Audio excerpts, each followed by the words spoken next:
네, 진보당 대변인 손솔입니다. 오전 브리핑 3건 말씀드리겠습니다. 명품백으로 국고가 늘어 춤이라도 춰야 합니까? 김건희 여사가 받은 디올 명품백 관련하여 국민의힘에서 선물이다, 대통령 기록물이다, 이미 국고에 귀속되었다는 등 그야말로 낯뜨거운 궤변을 연일 늘어놓고 있습니다. 하다 이제는 우리 국민들이 직접 대통령 기록물 관리에 관한 법률까지 뒤적여 봐야 되겠습니까? 도대체 이 명품백이 대통령의 어떤 직무 수행과 관련이 있다는 것입니까? 그리고 이 명품백이 어떻게 국가적 보존 가치가 있다는 것입니까? 아울러 이런 선물은 소속 기관이나 단체장에 신고하게 되어 있는데 왜 이와 관련해서는 아무런 변명도 못하는 겁니까?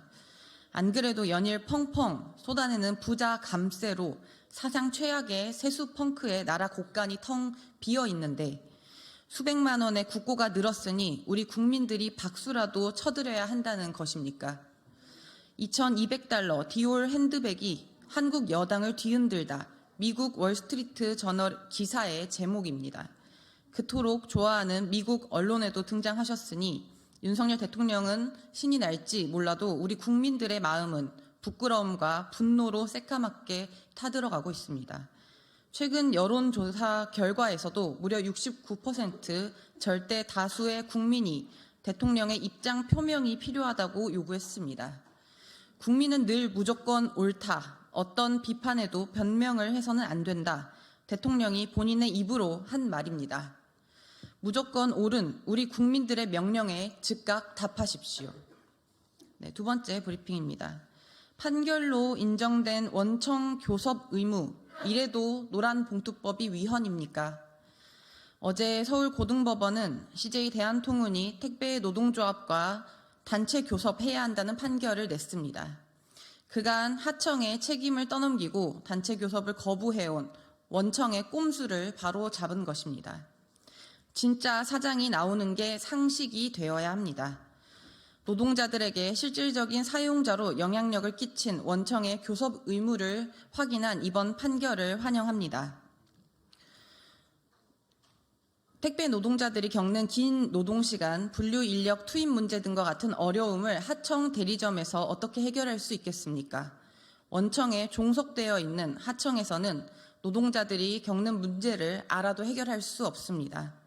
원하청이 늘어나고 있는 상황에서 진짜 사장의 책임을 분명히 하는 건 택배 노동자뿐 아니라 수많은 특수고용직 노동자, 간접고용 노동자의 숨통을 트는 일입니다.